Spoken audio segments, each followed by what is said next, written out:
Hi hello. അപ്പോൾ ഇന്ന് നമുക്ക് പച്ചരി വെച്ചിട്ടുള്ള നല്ല അടിപൊളി ഒരു ബ്രേക്ക്ഫാസ്റ്റ് റെസിപ്പിയാണ് കേട്ടോ. ഒരുപാട് സാധനങ്ങളില്ലാതെ നമുക്ക് കറിയൊന്നും ഇല്ലാതെ രാവിലെയൊക്കെ പെട്ടെന്ന് ഉണ്ടാക്കിയെടുക്കാൻ വേണ്ടി പറ്റുന്ന നല്ലൊരു ദോശയുടെ റെസിപ്പിയാണ്.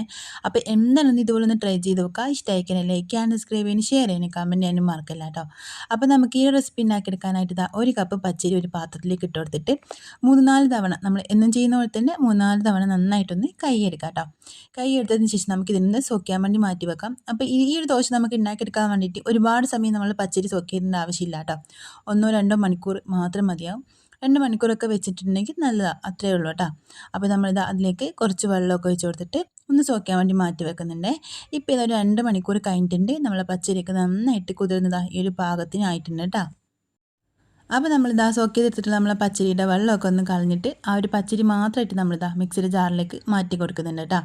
അപ്പോൾ നിങ്ങൾക്ക് ഇനി രാവിലെ ഉണ്ടാക്കിയെടുക്കണമെന്നുണ്ടെങ്കിൽ നമുക്ക് രാവിലെ കുറച്ച് നേരത്തെ എണീക്കുന്നതെന്നുണ്ടെങ്കിൽ ആ ഒരു സമയത്ത് സോക്ക് ചെയ്ത് വെച്ചാൽ മതിയേ. നമ്മൾ നേരത്തെ തന്നെ രാത്രി ഒന്നും സോക്ക് ചെയ്ത് വെക്കേണ്ട ആവശ്യമൊന്നുമില്ല കേട്ടോ. നമുക്ക് മറന്നു പോയി കഴിഞ്ഞാൽ കുതിർത്ത് വെക്കാനൊക്കെ മറന്നു പോയി കഴിഞ്ഞാൽ പെട്ടെന്ന് റെഡിയാക്കി എടുക്കാൻ വേണ്ടി പറ്റുന്ന നല്ല സിമ്പിളായിട്ടുള്ള ദോശയുടെ റെസിപ്പിയാണ്. അപ്പോൾ നമ്മളിത് ആ ഒരു പച്ചരിയിലേക്ക് 1.5 ടേബിൾ സ്പൂണോളം നമ്മൾ ചോറ് ചേർത്തിട്ടുണ്ട് കേട്ടോ. അതിലേക്കൊരു 1/4 കപ്പ് വെള്ളവും കൂടി ചേർത്തിട്ട് നന്നായിട്ട് അരച്ചെടുക്കുക കേട്ടോ ചെയ്യുന്നത്. അപ്പോൾ ഇപ്പം നമ്മളിതാ നന്നായിട്ട് അരച്ചെടുത്തിട്ടുണ്ട് കേട്ടോ. നല്ല ഫൈനായിട്ട് തന്നെ അരച്ചെടുത്തിട്ട് ഇതാ വെച്ചിട്ടുണ്ടേ. അതിലേക്ക് ഇപ്പം ചേർത്തിട്ടുള്ളത് തേങ്ങ കേട്ടോ. ഒരു 1/2 കപ്പ് തേങ്ങ ചേർക്കുന്നുണ്ട്. നമ്മൾ തേങ്ങ എത്രത്തോളം ചേർക്കുന്നത് അത്രയും ടേസ്റ്റ് ആട്ടോ ഈ ഒരു ദോശക്ക് ഉണ്ടാകാൻ. ഇനി ഇതിലേക്ക് നമുക്ക് ആവശ്യമായിട്ടുള്ളത് പെരുംജീരകം കേട്ടോ, വലിയ ജീരകമില്ലേ, അതൊരു 1/4 ടീസ്പൂണും ചേർക്കുന്നുണ്ട്. ഇനി നമുക്കിതിലേക്ക് വേണമെന്നുണ്ടെങ്കിൽ 1-2 ചെറിയ ഉള്ളി ചേർക്കാം. ഇനി നമ്മളെ കയ്യിൽ അതില്ല എന്നുണ്ടെങ്കിൽ വലിയ ഉള്ളിയുടെ ചെറിയൊരു പീസ് ചേർത്താൽ മതി കേട്ടോ. അപ്പോൾ ഞാനിപ്പോൾ വലിയ ഉള്ളിയുടെ ഒരു ചെറിയൊരു പീസ് ആട്ടോ ഇതിലേക്ക് ചേർക്കുന്നത്.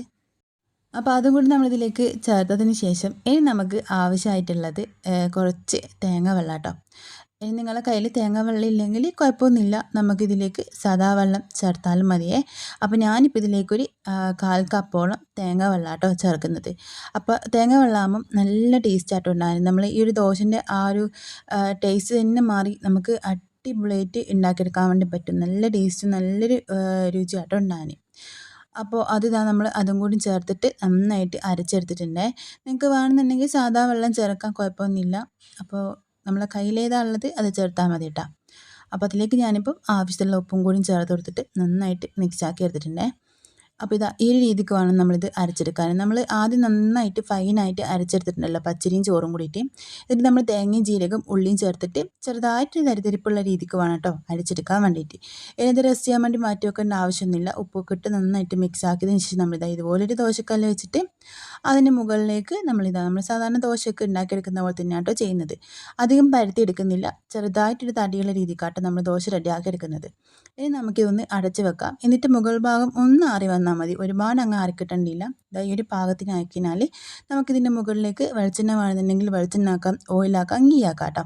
അപ്പോൾ ഞാനിപ്പോൾ ഇതിലേക്ക് ഒരല്പം ഗീ ആട്ടോ ആക്കി കൊടുക്കുന്നത്. അപ്പോൾ ഗീയും കൂടി നമ്മളിതാ ഇതിൻ്റെ മുകളിലേക്ക് ഇതുപോലെ ഇങ്ങനെ ആക്കിയതിന് ശേഷം ഇതിനൊന്ന് തിരിച്ചിട്ട് കൊടുക്കുന്നുണ്ട്. അപ്പോൾ നമ്മൾ മീഡിയം ടു ലോ ഫ്ലെയിമിൽ വെച്ചിട്ടാണ് ആദ്യം അടച്ചു വെച്ചിട്ടുള്ളത്. ഇനി അതിന് ശേഷം നമ്മൾ ഇതിനിങ്ങനെ തിരിച്ചിട്ടതിന് ശേഷം ഫുൾ ഫ്ലെയിമിലേക്ക് മാറ്റി കൊടുക്കാട്ടോ ചെയ്യുന്നത്.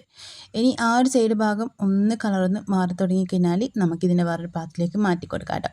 അപ്പോൾ ഇത്രയേ ഉള്ളൂ സംഭവം, സിമ്പിളാണ്, നല്ല ടേസ്റ്റ് ആട്ടോ. നമുക്ക് കറിയൊന്നും ഇല്ലാതെ കഴിക്കാനും പറ്റുമേ. അപ്പോൾ ഇതാ റെഡി ആയിട്ടുണ്ട്. ഇനി നമുക്ക് ബാക്കിയുള്ള ദോശയൊക്കെ ഇതുപോലെ തന്നെ അങ്ങ് റെഡിയാക്കിയിട്ട് എടുക്കാം കേട്ടോ. അപ്പോൾ ഈ ഒരു ദോശ റെഡിയാക്കിയെടുക്കുന്ന സമയത്ത് ഒരു കാര്യം മാത്രം ശ്രദ്ധിച്ചാൽ മതി കേട്ടോ. നമ്മൾ ചേർക്കുന്ന സമയത്ത് തേങ്ങ നന്നായിട്ട് ചേർക്കാൻ വേണ്ടി പ്രത്യേകം ശ്രദ്ധിക്കുക. 1/2 കപ്പ് തേങ്ങ എന്തായാലും ചേർക്കണേ. 1/2 കപ്പ് തേങ്ങയും ചേർക്കണം. പറ്റുവാണെങ്കിൽ തേങ്ങാ വെള്ളവും കൂടി ചേർത്തിട്ടുണ്ടെങ്കിൽ ഒന്നുകൂടി നല്ല ടേസ്റ്റ് ആയിട്ട് ഉണ്ടാകും. അപ്പം നമ്മൾ നല്ല ടേസ്റ്റി ആയിട്ടും നല്ല സോഫ്റ്റ് ആയിട്ട് ഉണ്ടാക്കിയെടുക്കാൻ വേണ്ടി പറ്റുന്ന ദോശ റെഡി ആയിട്ടുണ്ട് കേട്ടോ. അപ്പോൾ എന്തായാലും ട്രൈ ചെയ്ത് നോക്കുക. ഇതുവരെ നിങ്ങൾ ഇതുപോലെ ഒന്നും ട്രൈ ചെയ്തിട്ടില്ലെങ്കിൽ അപ്പോൾ ട്രൈ ചെയ്ത് നോക്കിയിട്ട് ഇഷ്ടമാക്കിയാൽ ലൈക്ക് ചെയ്യാൻ, സബ്സ്ക്രൈബ് ചെയ്യാൻ, ഷെയർ ചെയ്യാനും കമൻറ്റ് ചെയ്യാനും മറക്കല്ലേ. അപ്പോൾ നമുക്ക് മറ്റൊരു വീഡിയോ പിന്നെ കാണാം. ബൈ.